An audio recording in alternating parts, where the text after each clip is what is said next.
Hey, it's Steven with Parts Doctor. I'm going to show you how to replace the lid on this Fisher Paykel top load dryer. Let's get started.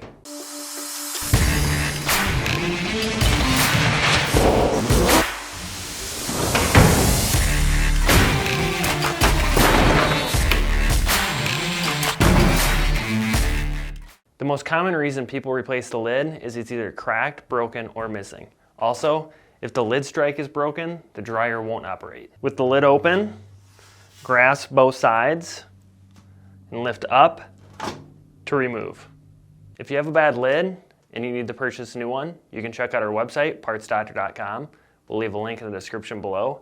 You want to make sure you're searching with the model number from the tag on your dryer to make sure you get the correct part. To install the lid, align the lid with the hinges and firmly press down to snap in place. So that's it for this video. If you have any tips or tricks of your own, let us know in the comments below. And if you like fixing things, please consider subscribing.